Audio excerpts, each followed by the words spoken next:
Hello，各位同學，呢個短片咧就係關於 motion 嘅部分啦。咁記住我哋 motion 咧出咗8分噶，所以你記住要溫書啦吓。咁呢個短片咧會分咗前半段同後半段。前半段咧我就講翻一啲課堂我哋講過一啲知識啦，一啲技巧。咁所以有啲同學，如果你係冇翻學或者你聽完之後唔記得晒嘅，咁記住咧你由頭睇到落尾啦。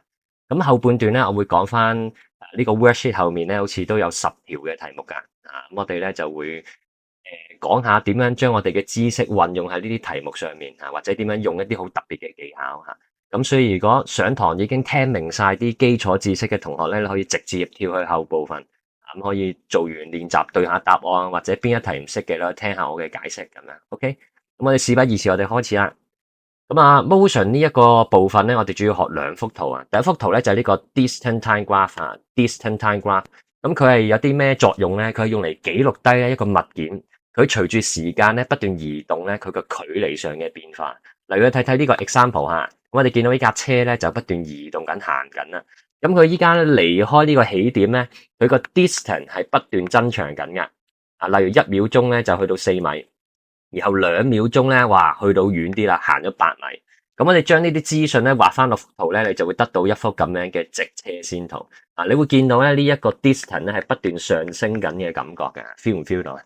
咁所以你記住睇一睇同學啊，當你畫圖嘅時候咧，譬如你畫 distant time graph 咧，記住前面呢一個咧 distance 你要畫係 y 軸，記住要寫埋個單位。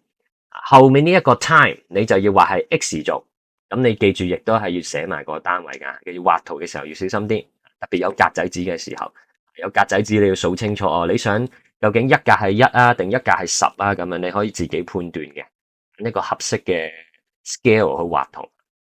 好，咁呢個就係 distant time graph，係用嚟記錄低呢個物件隨住時間去距離嘅變化。好啦，咁第二個圖咧就係呢個 velocity time graph，咁佢就係用嚟記錄低個物件喺唔同時間嘅速度嘅變化啦，就唔係距離，係速度嘅變化。例如我哋睇睇呢個 example 啊，咁你見到咧依家呢架車咧佢就個速度啊吓，記住呢個 v 咧就係 velocity 嘅一個縮寫符號啊。呢個 v 呢個速度佢而家不斷上升啊 ，velocity 不斷上升。咁我哋如果將呢啲數據畫翻落幅圖度咧，咁我哋就得到一幅又咁樣直車上去嘅圖。咁你感受下 feel 下佢啦，其實你要 feel 到咧個速度咧係不斷上升緊嘅。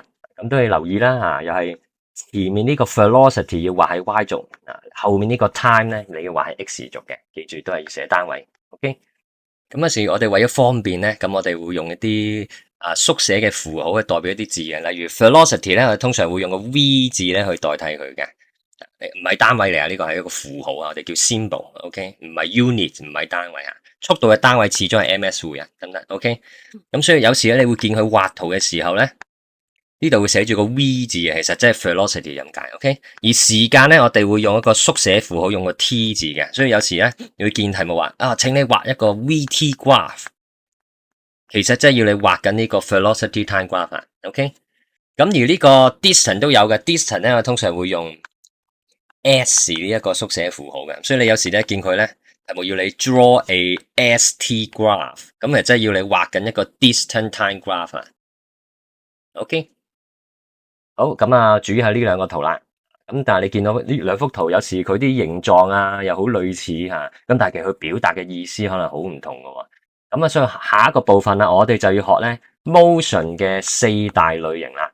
咁我今次中3考試咧，都係會出呢4大類型入面嘅，可能其中1、2種咁樣嘅。OK， 好，咁逐個講下咯。第一個類型咧就係我哋叫做 constant velocity 或者叫 uniform velocity， 中文即係一個固定速度，或者我哋叫均速，即係速度唔變咁嘅意思啦。譬如你睇睇呢幅圖啊，你會見到呢架車咧。佢每1秒咧，佢行嘅距離咧都係完全相同嘅，咁即係一個速度好固定、好穩定嘅感覺啊。Constant velocity， 咁佢畫出嚟嘅圖會係點嘅結果咧？我哋睇睇以下呢兩個圖啦。你可以睇咗 velocity time graph 先嘅，簡單啲。既然佢個速度係唔變咧，咁即係佢個數字咧永遠係同一個數字啦。咁所以你最後畫出嚟，你發現係一條橫線嚟嘅。一條橫線代表佢速度唔變，咁但係如果去翻 distant time graph 咧，咁你要留意啦。由於架車始終係行緊噶嘛，所以佢離開呢個起點嘅 distance 咧係越嚟越遠嘅，始終個距離越嚟越遠嘅，所以佢個距離咧係上升緊嘅。所以你今次就畫到條直斜線咯。OK，咁但係記住啊，你畫嘅時候都係要寫翻呢啲單位㗎。我偷懶冇寫到啫。OK，好，咁第二個類型咧就係呢個加速啦。我哋英文叫 accelerating， 或者簡單啲英文字叫 speeding up。咁今次你見到今次架車咧，你見佢每一秒行嘅距離咧係越嚟越長，越嚟越闊嘅。咁好正常啊，一嚟嘅速度增加，咁你喺1秒鐘可以衝嘅距離咧，自然就會遠啲啦。咁因為我之前嘅都講過，其實呢一個咩單位啊？ms-1咩意思啊？其實 ms-1個意思咧就係每一秒鐘佢行到幾多米咧？其實速度嘅單位係好有意思嘅。好，咁所以我哋見到咧下面呢兩幅圖啦，今次會係咁樣啦，又係睇咗 velocity time graph 先。由於個速度上升啊，所以你畫出嚟咧個速度咧係咁樣直線上升嘅。OK，咁啊不斷加速，速度上升。咁然後複雜啲啦，咁我哋跳翻去。咁如果距離圖會係點咧？嗱，我哋頭先見到㗎，因為佢每一秒行嘅距離，你見唔見到個分別喺邊啊？但係佢每一秒行嘅距離係越嚟越多嘅。咁所以咧，今次畫出嚟會係條曲線嚟嘅。點解咧？仲要向上彎嘅。點解咧？我哋逐秒鐘睇啦。譬如呢度係1秒鐘。我哋見到咧頭1秒鐘其實佢仲係行得好慢嘅啫，因為佢仲係個速度啊都係偏細嘅，啱啱加速啫嘛，係咪？咁所以如果佢行得好慢嘅時候咧，佢個距離嘅上升咧就會上升得比較少吓，所以佢咧係咁樣彎咗少少，升咗少少嘅距離。但係去到後部分嘅時候，呢度譬如又係1秒鐘啦，由於咧佢後面咧係行得好快嘅。咁所以佢喺1秒鐘入面咧，佢係可以上升、可以增加嘅距離係會多好多嘅，所以後面咧就會急升得好快啦。咁所以成個結果得出嚟就會出到一條曲線啦。後面呢度係升得快啲嘅距離，因為佢快啲。OK， 得唔得？咁啊，呢個就係加速嘅圖啦，一個彎一個直斜。OK。好，跟住去到第三個情況啦，就係 decelerating 減速或者叫 slowing down 減速。咁今次我哋見到呢個速度咧個數字係越嚟越細啊，甚至乎最尾咧呢度係停低咗嘅。咁啊畫出嚟幅圖會係點咧？咁啊睇睇 velocity time graph 先又係。咁啊因為速度減少減速啊嘛，所以今次係向下跌嘅幅圖。佢個速度咧係直線下降，去到最尾呢一度咧，佢個速度咧直情變咗做0 ms-1。OK。咁又係難啲啦，翻轉頭去翻 distance time graph 畫出嚟會係點咧？今次咧又係一條曲線，不過今次係咁樣彎嘅，甚至乎去到最尾咧會變一條平線嘅。點解咧？因為依家佢係減速，佢一開頭嘅時候係比較快嘅，咁比較快嘅話咧，所以佢一開頭頭1秒鐘咧，佢上升嘅距離咧係多好多嘅，所以佢一頭係急升嘅。但係去到後部分咧，佢變到比較慢啦。咁比較慢嘅話咧，喺1秒鐘入面咧，佢上升嘅距離就會少啲，咁所以後面升咧係升得少啲嘅。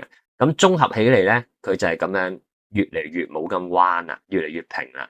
甚至乎去到最尾，由於佢停咗啊嘛，停咗，即係佢個距離有冇變化？佢個距離冇任何變化啦。咁所以佢個距離咧就會永遠停留喺一個數字嗰度。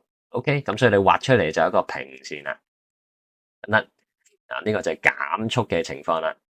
好，咁最後呢個最難明係呢個啦，第4個就係佢首先慢慢減速去到停，然後轉彎 turn around 轉彎，然後佢就向相反方向加翻速，越嚟越快。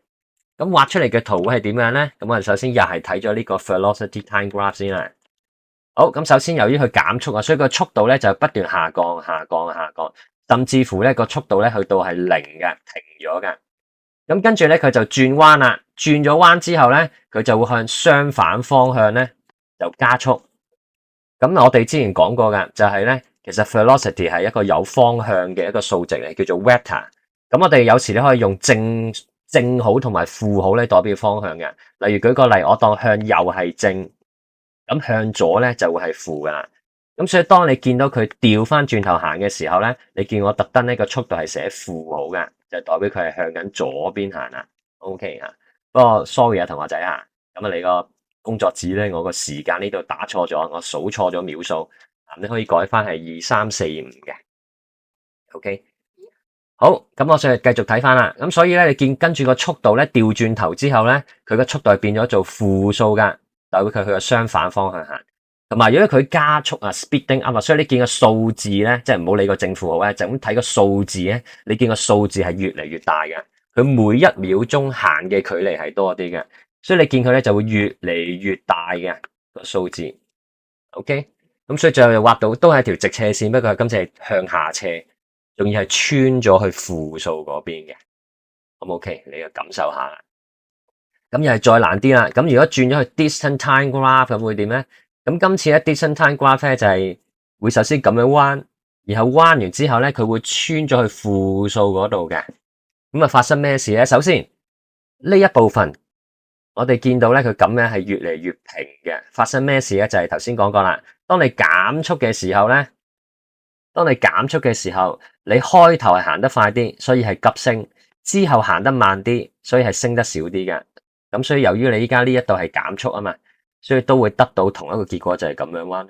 OK，好，咁但係穿過咗呢一度之後咧，佢係咁樣跌翻落去嘅。發生咩事咧？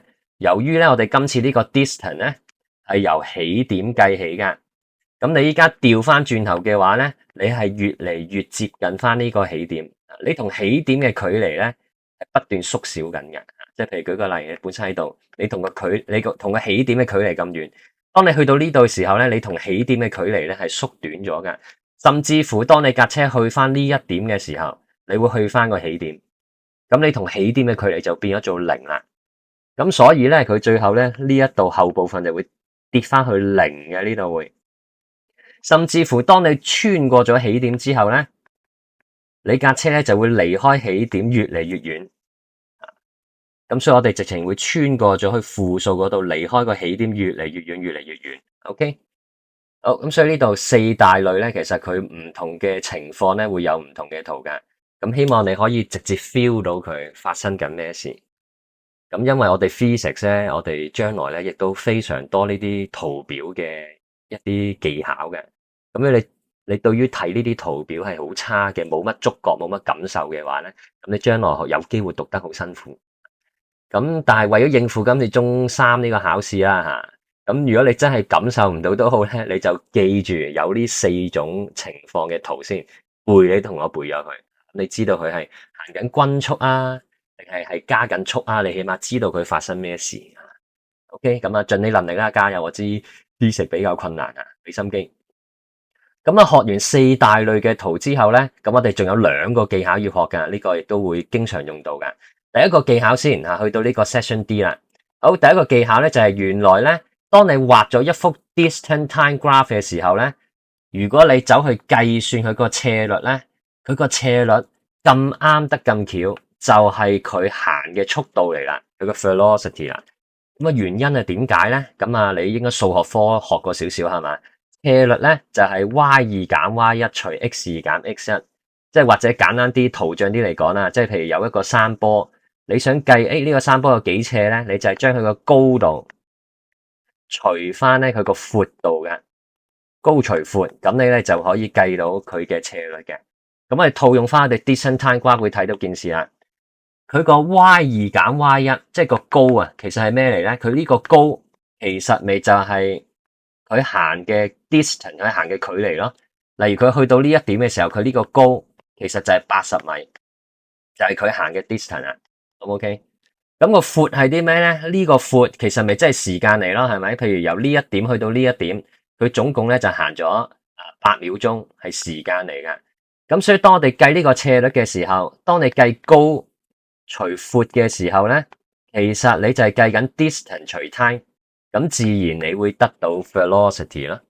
OK，咁所以你記住啦，distant time graph，如果你走去計佢個斜率，呢條線嘅斜率，你係計緊 velocity，計緊速度嘅。我哋睇睇以下呢個例子啦，依家有兩架車，一個 car A，一個 car B， 咁你就咁肉眼睇你都睇到啦，咁一定係呢個 car A 又快啲啦，係咪先？佢行嘅距離遠啲，係咪？咁我哋而家咧將呢兩架車咧一齊畫落同一幅 distant time graph 度，咁我哋咧會見到咧 A 呢架車你畫出嚟條線咧係斜啲噶。OK， 咁甚至乎我哋計一計佢嘅斜率嘅時候，將佢個高度除翻個闊度8除2。咁你會計到個速度咧係4嘅，然後咧你計呢個 B 嗰架車咧，你會計到個斜率，即係個速度咧係3嘅。咁其實我哋數學上咧亦都證明咗 A 呢架車係真係快啲嘅，得唔得？或者你睇圖嚟講咧，記住越斜咧佢就越快噶啦。但係小心啲啊，我講緊 distance time graph 啊，唔係講緊 velocity time graph 啊，得唔得 ？OK，distance time graph 個斜率其實就係暗示佢個速度啦，得唔得？嗱，所以有時咧，譬如你呢個曲線圖，我哋頭先睇過係嘛？第二個情況係呢個加速 accelerating speeding up，佢畫出嚟嘅 distance time graph 咧係個曲線嚟噶嘛，係咪？咁其實真係有意思嘅喎。譬如你而家研究呢條曲線嘅斜率，我教個同學，如果你想象唔到個斜率咧，你就自己喺度玩手指，或者你想象有個人喺度行山，哇！你 feel 到個人，哇，係咪好斜啊？呢一度？其實呢條曲線咧就係講緊佢個斜率咧不斷上升緊啊！一開頭個斜率係好低嘅啫，代表佢個速度好慢。但係去到後期嘅時候，你見佢呢座山其實好斜好斜嘅，所以其實代表佢個速度咧係好快嘅。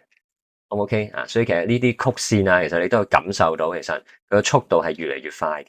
喺個斜率你就睇到啦。OK，咁呢個就係 Skill One 技巧一啊。咁呢個咧就係 Skill One 吓，記住 Distance Time Graph。如果你研究佢個斜率咧，就係個物件嘅 velocity 啦。咁我哋去到技巧二啦，Skill Two。Skill Two 咧就係講 velocity time graph 啦，吓，小心啲兩個圖唔好撈亂吓。velocity time graph，如果你走去計算佢個 area 嗱，唔係計斜率啦，計佢個面積嘅話咧，佢個面積原來咁啱就係等於佢行嘅距離。吓，咁啊咩意思咧？譬如我哋睇睇以下呢一個 example 啦。譬如依家呢架車，佢就行緊一個 constant velocity。個速度係10嘅，咁我哋之前其實學過啦，我哋學過即係小學你都學過添嘛。距離咧其實係有公式可以計嘅，距離其實等於速度乘時間嘅，速度乘時間。咁如果依家呢架車行緊均速10ms/1，佢行嘅時間我亂咁作啦，我當佢行咗3秒鐘啦。咁我哋就可以用呢條公式計到距離係等於10乘3，即係佢行咗30米啦。OK，數學上計到佢30米。咁而我哋睇睇咧，佢嘅 velocity time graph 啦。由於佢行緊均速啊嘛，所以佢個 velocity 咧係不變嘅，所以一條平嘅橫線，同埋個數值咧係永遠停留喺10嗰度嘅。咁咧，例如佢行咗3秒鐘 ，OK，咁我哋其實咧而家感覺上就會得到好似有一個面積咁樣啦 feel 唔 feel 到啊？一個長方形面積，一個長方形面積。咁長方形面積點計噶？就係長乘闊啦，係咪？咁其實依家呢個長咧，其實咁啱就係10，呢一個闊咧咁啱就係3。咁其實你當你計呢個面積嘅時候咧，其實你就係計緊10乘3咯，你就會計到30。係咪好巧啊？原來你計佢嘅面積時候咁啱咧，同你計 distance 係同一條公式嚟嘅。甚至乎佢個速度如果有唔同都好咧，一樣道理。你就算分開佢一橛一橛去計，你唔信你可以跟我下面嘅公式計噶。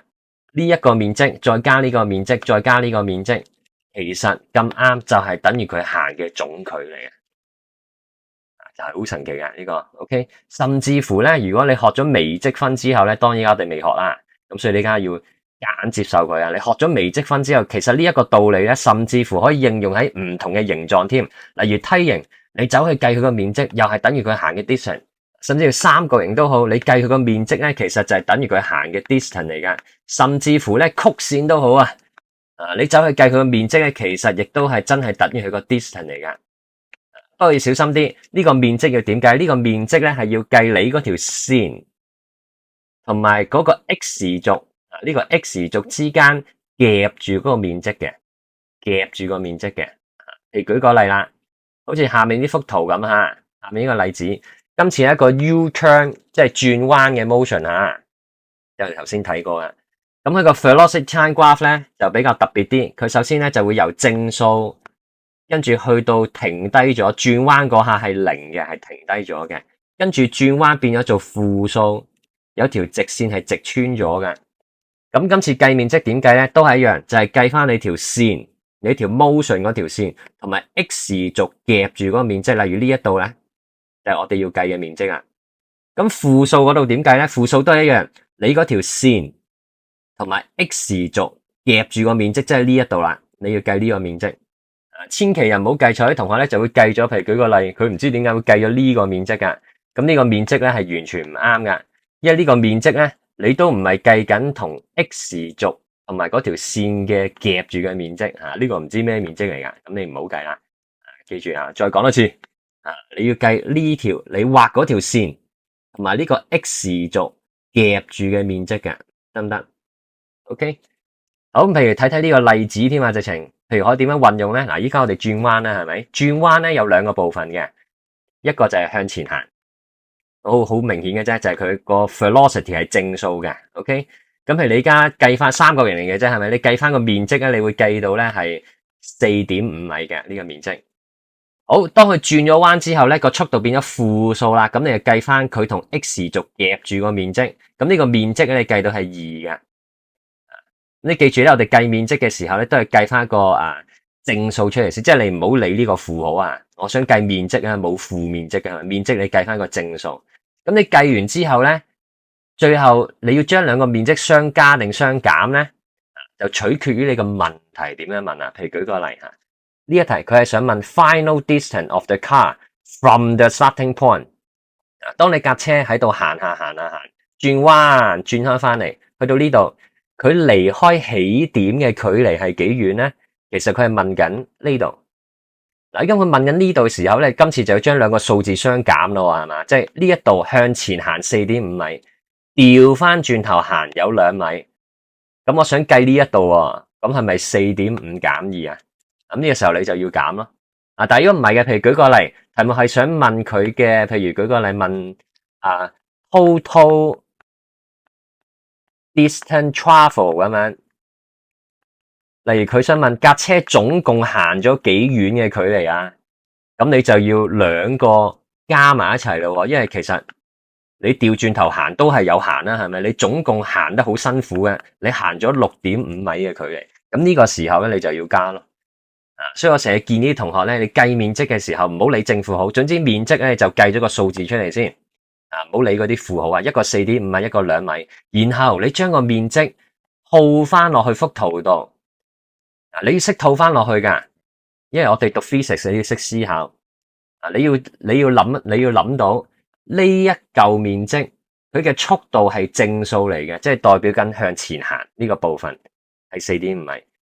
呢個部分佢個速度係負數嚟，即係呢個面積係代表緊佢調翻轉頭行嘅距離嚟嘅。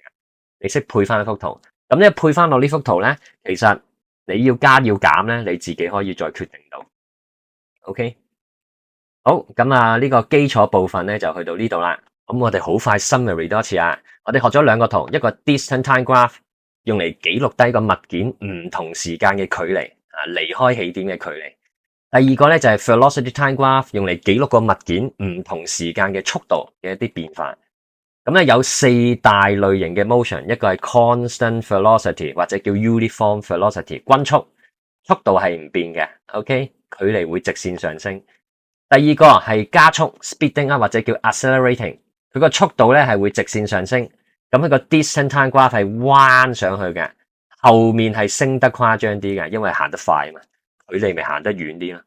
好，第三個 case 咧就係 decelerating 或者叫 slowing down 減速，咁減速咧就係速度不斷下降，然後個 distance 呢個距離圖咧就係都係升啊，記住小心啲，千祈唔好以為減速咧就個距離下降，錯啊。你就算減速嘅，你睇呢幅圖，減速你都係越行越遠噶嘛，你個距離都係升噶，不過只係一開頭升得好快，後面升得少啲，升得慢啲。OK， 好，第四個情況就係轉彎啊吓，你首先減速，跟住轉彎。OK， 咁你畫出嚟咧就會有呢兩個圖啦。咁同埋有兩個 skill 吓，skill one 就係記住 distance time graph， 如果你可以計斜率嘅話咧，其實你等於計到佢嘅 velocity。越斜越快 ，OK， 越斜就越快。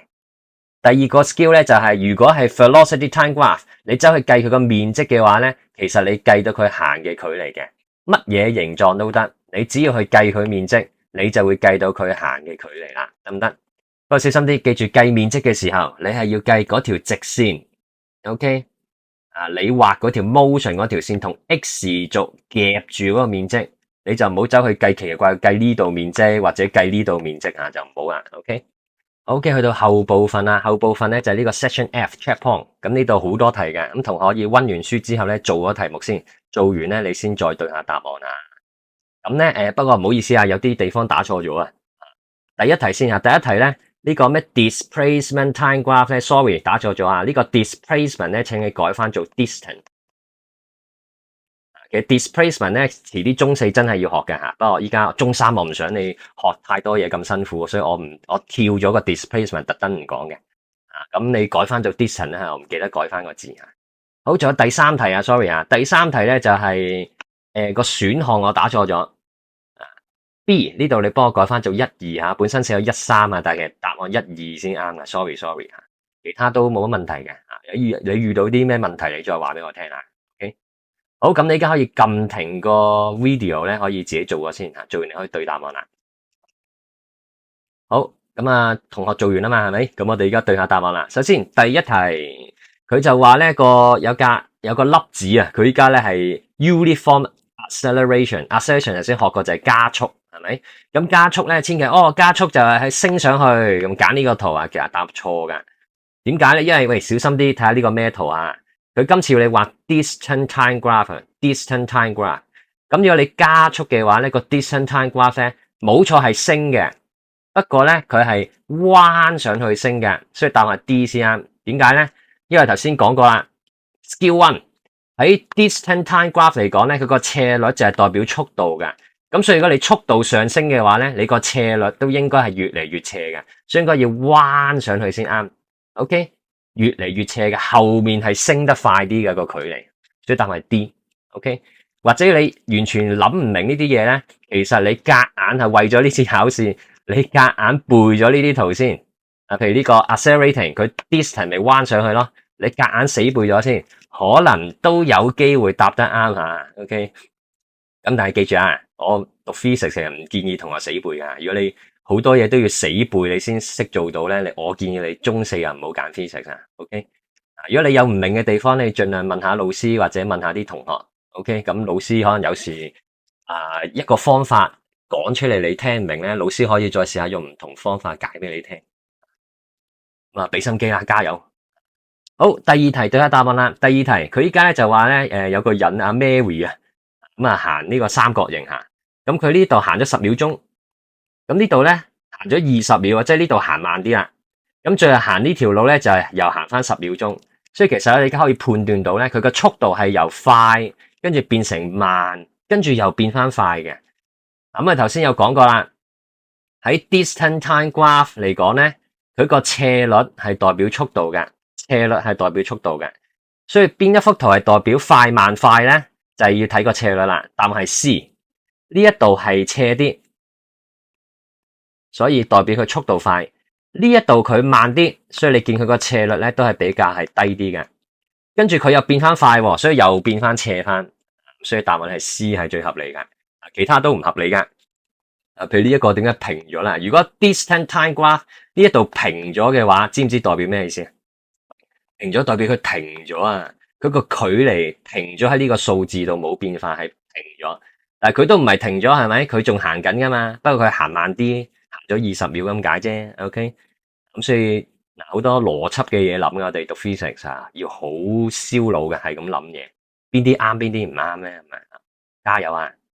去到第三題啦，第三題答案 boy 噶，咁我哋逐句逐句 statement 睇下啦。咁依家咧就有兩個物件啊，一個係 x， 一個 y。x 咧條線係曲嘅 ，y 條線就係直斜上去嘅。咁即係兩個其實都係升噶啦，不過佢升嘅方法唔同啊。咁又係睇翻幅圖先，呢幅圖咧係 distant time graph 嚟嘅，所以我又冇寫得好清楚啊。呢個 S 其實係 distant 嘅符號嚟嘅。咁所以你睇到咧，依家 X 佢係咁樣越嚟越平嘅話，咩意思咧？就係佢，你諗下，你當你行上呢座山嘅時候，你係咪覺得佢個斜率係下降緊啊？你再諗下，你玩手指畫一個圖係咪好斜啊？好斜喎，跟住呢度冇咁斜啦，去到呢度甚至乎接近平咗添，係咪？嗰個斜率不斷下降緊啊！喺 distant time graph 嚟講，斜率下降咩意思啊？代表個速度下降緊啦。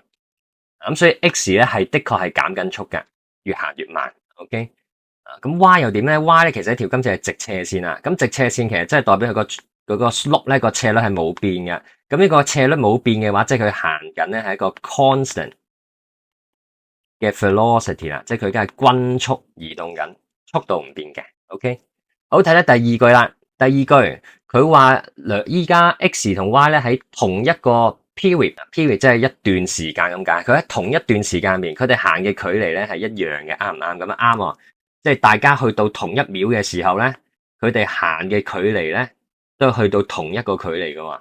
OK， 咁所以第二句亦都啱嘅。第三句啦，平均 speed 平均速度點計啊？Worksheet 1教過大家嘅平均速度咧就係要計總距離除總時間。咁依家你睇翻呢兩個 motion 啦，依家 x 同 y 咧，佢哋係用同一個時間去到同一個距離嘅。咁所以其實咧，佢分子同分母咧都係完全一樣噶。咁所以你最後計出嚟嘅呢個平均速度應該都係一樣先啱嘅喎。咁佢呢個係 greater 咧，咁所以就錯啦。所以答案係1、2先啱，係 boy。OK。好，咁去到第四題啦。咁呢個第四題又係講緊有兩個物件啊，兩架車啊，一個係 P， 一個係 Q 啊。咁我用唔同顏色表示先吓。例如阿 P 咧，我就用紅色啦。咁啊 Q 咧，我哋就用藍色啊。OK， 好，咁呢個又係 distance time graph 用嚟記錄個距離嘅變化噶。我哋今次見到咧 P 咧係早啲就去到咗20米啊！你見唔見個時間啊？呢度佢早過阿 Q 噶。譬如我舉個例，可能呢度大約可能6秒鐘啦吓。阿 Q 咧就要去到7秒鐘先去到20米，見唔見到啊？所以 P 咧係早過阿 Q 咧去到20米噶。咁所以其實第一句咧係正確噶。OK， 咁睇睇第二句啦。第二句 P 同 Q meet 咩意思咧？meet 即係相遇啊。咁咩叫相遇？其實相遇咧，其實真係問緊你距離啊，同學。譬如你想象下，大家係同一個起點出發啊，例如呢個阿 P， 呢個阿 Q， 咁咩叫相遇啊？相遇就係 P 行咗同樣咁多距離 ，Q 又係行咁多距離啊，大家行咗相同嘅 distance， 咁你咪相遇咯，係咪？所以其實你叫相遇，即係問你個 distance 係咪行咗一樣嘅距離？咁就啱喎，5秒鐘啊，佢有講清楚個時間。5秒鐘嘅時候，喂，數翻上去，兩條線其實大家都去到同一個距離喎，又真係，咁所以呢個啱嘅。OK， 好，去到第三句啦，又係呢個平均速度啊，又係教過大家平均速度就係總距離除總時間，同埋佢淨係要計頭5秒啫。嗱，佢唔係計到最尾喎，佢就係要計頭5秒啫。咁咧就係計頭5秒咧，大家用嘅時間都係5啦，係咪？大家一樣去到相同距離喎，咁即係你今次個分子分母又係一樣啦。OK， 咁所以我哋今次計出嚟個平均速度應該係相同嘅，所以佢呢個 smaller 又係錯嘅。OK， 但係因為佢呢一題冇講到係頭5秒嘅，佢冇講頭5秒，佢講緊成個過程嘅話咧，咁你小心啲啊！成個過程今次就唔同啦，例如 P 咧，佢係我舉個肯定要6秒鐘啦 ，P 用咗6秒鐘行咗20米，但阿 Q 咧，佢係用咗長啲嘅時間，例如佢用咗7秒鐘先去到呢個20米。咁今次我哋就見到咧，大家個時間咧係唔同啦，大家都係行20米，但個時間可能係唔同。咁呢個時候咧，佢個平均速度咧就會有唔同啦，得唔得？咁所以你要睇清楚題目係問啲乜嘢。佢係問頭5秒啊，定係問成個過程？因為佢冇，如果佢冇特別講咩時間咧，咁啊通常就係講緊佢成個過程嘅。如果佢冇特別標明咩時間，就係講成個過程嘅。咁 OK， 好，咁啊跟住睇下第5題啦。第5題話有個乒乓波咧跌落街嘅 falling 喎 freely 喎。咁當然啦，我哋地球有地心吸力噶嘛，啲未教過你都知啦，係咪？咁所以今次應該係加速嘅 speeding up。即係佢一開頭咧行嘅距離會短啲，因為佢行得好慢啊。但係佢之後咧就會行嘅距離多啲，因為佢行得好快啊嘛。咁所以佢今次咧，但係佢唔係問 velocity，佢唔係問 distance time graph，佢問緊 velocity time graph。咁就好簡單啦，就咁直線上升啊，佢個速度不斷上升，所以答案 boy。好嘅，去到第6題啦。第6題有兩架車度行緊啊，咁一個係 A 啦，我用紅色線表示；一個係 B，我用藍色線表示啦。咁啊，首先睇睇第一句啦。佢話 A 咧，佢首先係加速 accelerate 加速，跟住變 decelerate 減速。咁呢一句咧係前面呢個啱，加速係啱嘅，但係減速呢個就錯啦。點解咧？小心啲，有啲同學咧會真係誤會咗噶。我哋見到佢依家呢個係 velocity time graph 速度圖係咪？佢個速度依家係上升緊噶，咁梗係加速啦，係咪？去到呢度時候，有同學會覺得，誒，佢條線係好似冇咁斜咯，佢係咪減速？係咪行慢咗啦？唔係喎，小心啲，佢仍然都係向上升噶嘛，係咪？你明唔明我意思？即係譬如舉個俾啲數字，譬如呢一點係5，咁跟住你去到呢一度，其實你個數字係真係高咗，譬如由5去到6噶喎，呢度其實你都係加速噶喎，只不過佢加速得冇咁勁啫嘛，係咪？即係呢度加速得好勁，呢度都係加速噶，係咪？佢都係上升噶喎，個速度係咪？佢只係加得冇咁勁啫，得唔得？千祈唔好屈佢係減速啊！如果減速嘅話，喺 velocity time graph 會點噶？減速嘅話，你個速度應該個數字會跌，咁先叫減速噶嘛，係咪先？所以咧，第一句錯啦，佢呢個減速係錯嘅。好，第二句啦 ，A 同 B 咧有相同嘅速度 velocity 喺 t 嗰一秒，咁啊淨係睇 t 呢一秒啦。t 呢一秒我哋數翻上去呢一點，佢又啱喎，兩條線咧咁啱係穿過同一點，佢哋嘅 velocity 咧係一樣噶。因為呢個唔係講緊 distant time graph， 唔係 distant， 呢個係直接講緊個 velocity， 佢哋有相同嘅 velocity。OK， 啱喎，呢句，第二句啱。第三句啦，佢計平均 velocity， 咁都係同平均速度、平均 speed 一樣啦，都係用總距離除總時間，得唔得？咁啊，總距離咧，喂，點計咧？呢幅圖唔係距離圖喎，我點知佢距離幾多啊？啊，呢個時候就要用到我哋嘅 skill 2啦。嘅 skill 2係乜嘢？就係如果你係 velocity time graph，你走去計佢個面積咧，其實就係佢行嘅距離啦。咁你而家逐個睇下，例如 A 先，我用紅色表示下 A， 佢行嘅面積同 X 軸夾住嘅面積咧就係有咁多噶，好大係嘛？佢行嘅距離應該好多啦。咁阿 B 啊，我用藍色表示下，藍色佢行嘅距離今次就個面積好少啫。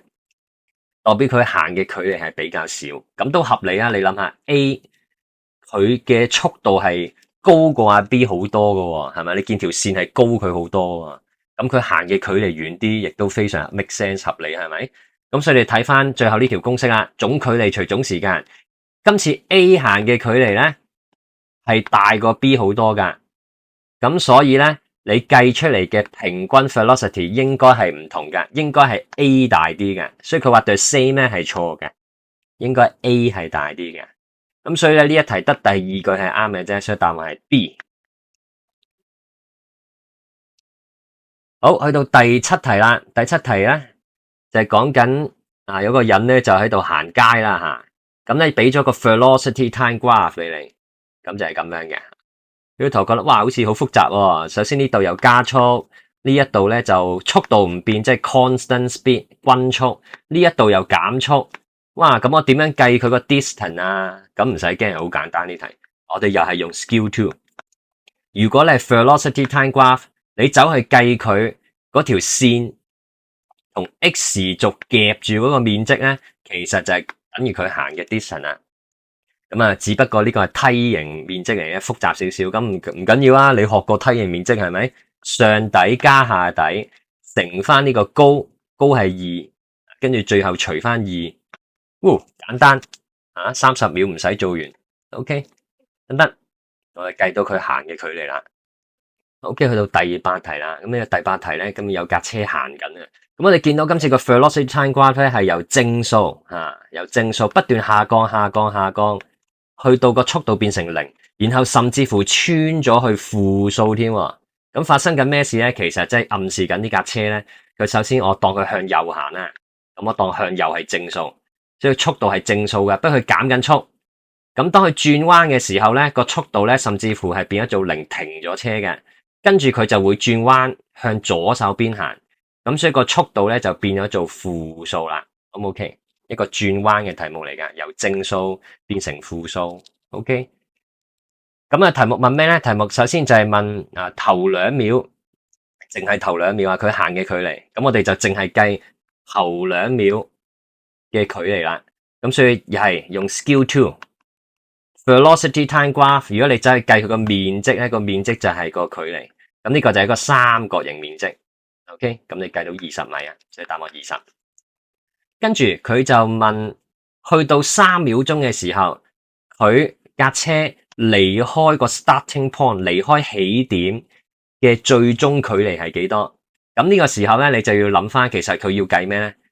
你架車向前行，跟住轉彎，調轉頭行，停咗喺呢度，佢同終點嘅距離其實喺呢度啦。OK， 我要計呢一個先係我個 answer。咁呢一個答案點樣計啊？就係首先你要計翻佢向前行幾多米先，咁淨係計呢個正數呢一度，你要計到20米嘅。跟住當佢變咗做負數嘅時候咧，你就要計呢度嘅面積。呢個面積咧，你會計到係5米嘅。咁你配翻落呢幅圖度咯，向前行20米，然後調翻轉頭行5米。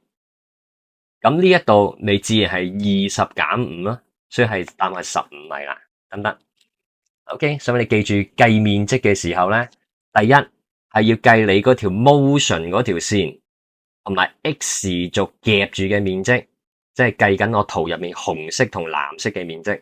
第二，當我計面積嘅時候，我通常習慣就係，譬如呢度係個速度係負數嚟噶嘛，但係我都唔好理呢個負號，主要你計咗個正數嘅面積出嚟先，然後你將你計出嚟嘅呢啲面積配翻落去真正嗰個圖入面。咁其實你就會知道晒佢唔同位置咧行咗幾多米嘅啦。咁你應該乜嘢題目你都答到嘅。好，跟住去到 challenging question 啦。哇，呢題複雜咯，呢題。哇，今次咧佢有個人啊跳水啊，咁佢喺個跳台嗰度咧，就首先向上跳，跟住咧轉彎跌落去，跟住入咗水入面。咁其實咧總共會有3個部分啊，所以首先向上跳啦。跟住佢由高空跌翻落嚟啦，同埋入咗水，分別有3個部分嘅。咁我今次咧個方向咧，我就假設向上係正，向下係負。咁所以你得到咧今次個 velocity time graph 咧個速度圖會係咁啊。首先，當你向上跳嘅時候，由於有地心吸力向下嘅地心吸力，咁咧所以你係會越嚟越慢嘅，係嘛？你唔信你自己，你向上掉嚿擦膠吓。你 feel 唔 feel 到個擦膠越行越慢嘅，甚至乎去到最高點咧，佢好似有一瞬間咧係停低咗嘅感覺嘅。你有冇呢個 feel 唔 feel 到啊？咁所以你見到咧，今次嘅 velocity time graph 咧個速度係不斷減速嘅，越行越慢，越行越慢，去到最高點嘅時候，佢個速度咧直情係變咗做0嘅。咁跟住咧佢就向下跌咯。咁由於地心吸力向下噶嘛，咁所以佢就不斷向下吸咧，所以佢就會越行越快嘅。咁呢個就係所謂嘅加速啦，所以你見個速度咧就首先會穿咗去負數嗰度先，因為佢調轉咗方向啦。然後佢個數值咧係越嚟越大嘅，叫去到13咁大嘅，不斷加速向相反方向加速。咁但係最後呢一度發生咩事咧？就係佢當佢入咗水嘅時候咧，其實水咧係有阻力嘅。咁呢個水嘅阻力咧就會令佢減速。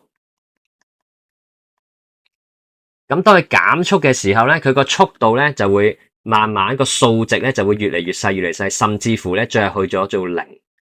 佢個速度咧係會停咗噶。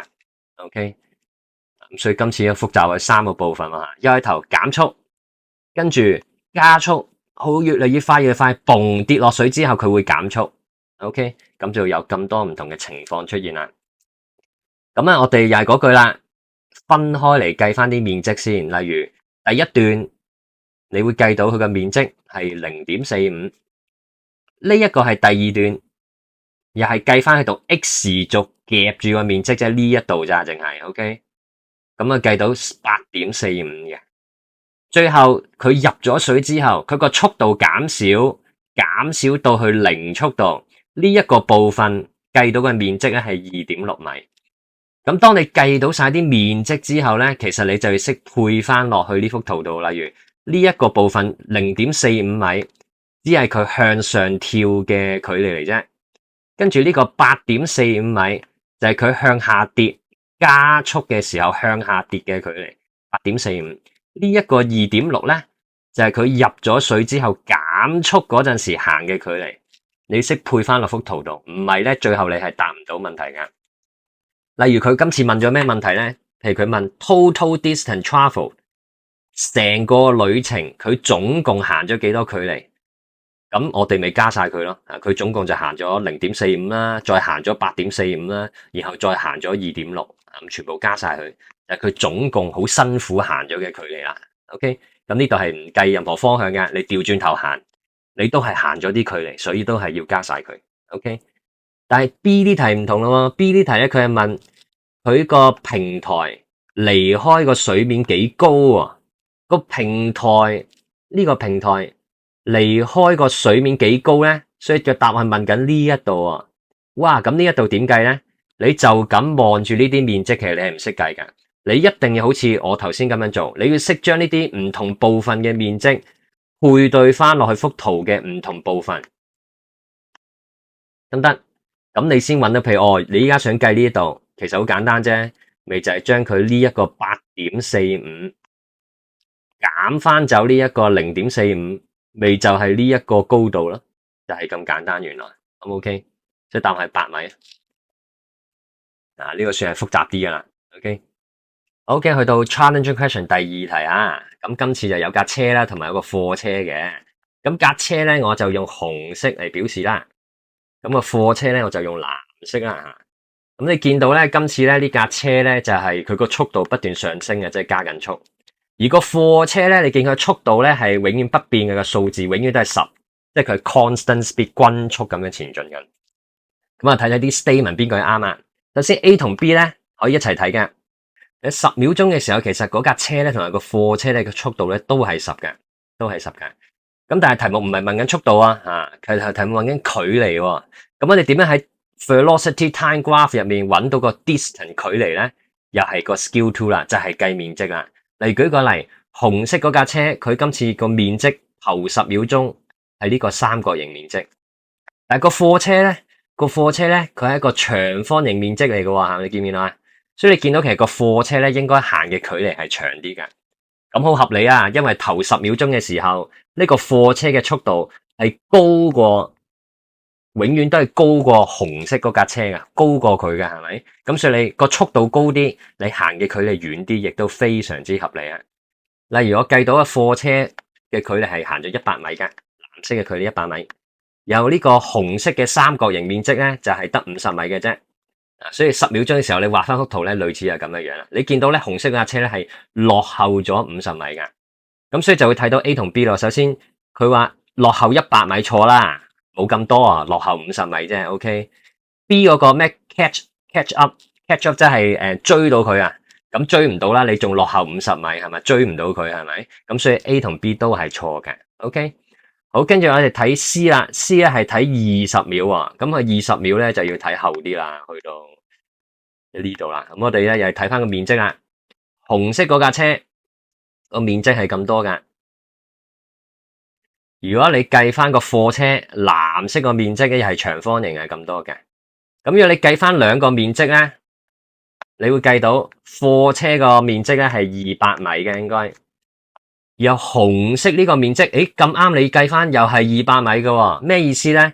就係紅色嗰架車行200米，藍色嗰個貨車又係行200米，暗示緊其實佢哋最後咧，其實就係相遇咯。大家都行咗咁多距離啊嘛，大家咪去到同一點咯，相遇。OK，咁所以佢呢一度話100米 behind 咧，亦都係錯嘅，佢哋應該係相遇嘅。OK。咁所以答案咧呢個排除法得翻 D 啱嘅啫。咁但係點解 D 係啱咧？都要睇一睇啊。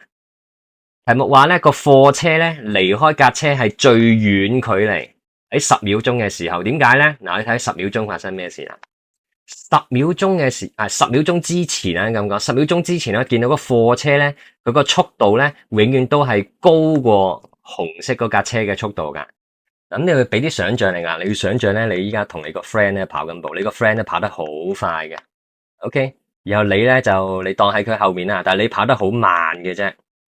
咁所以譬如我當開始起跑咁樣，咁你跑嘅時候咧，你會見到啲咩？你就會見到你個 friend 咧離開你，離得越嚟越遠啦。因為你個 friend 跑得好快，你而家合埋眼，俾啲想象力。你想象你個 friend 喺你前面，但係佢跑得好快，好快，好快嘅。你係咪會 feel 到你個 friend 不斷越行越快喺度拋離你啊？你 feel 唔 feel 到啊？依家就係呢個情況啦。後10秒鐘嘅時候，個貨車嘅速度咧，永遠係高過架車，所以其實個貨車咧係不斷拋離緊架私家車嘅。但係當佢過咗10秒鐘嘅時候，我哋睇翻後面嗰10秒，我哋見到咦，今次架車咧，佢個速度咧開始高翻過個貨車咯。咁會發生咩事啊？嗰架私家車咧就會追貼翻個貨車啦，咁你會近翻咯。咁所以幾時最遠咧？就係10秒鐘嘅呢個時候最遠啦。拋離得最遠嘅個貨車，拋離個私家車，拋離得最遠。所以 D 呢句真係啱嘅，不過需要好多好巨大嘅想像力吓。OK，咁如果你想像唔到咧，可能你試下叫 AI 咧 gen 啲短片出嚟，或者 gen 啲模擬嘅 program，你試下玩下啦。OK，好，咁啊呢個就係 motion 嘅題目。咁你如果咁多題你都明晒咧，咁你考試個8分咧應該都冇乜大問題噶啦。OK。咪記住小心啲，得唔得？咁有啲咩問題你可以再問我。OK，加油，俾心機。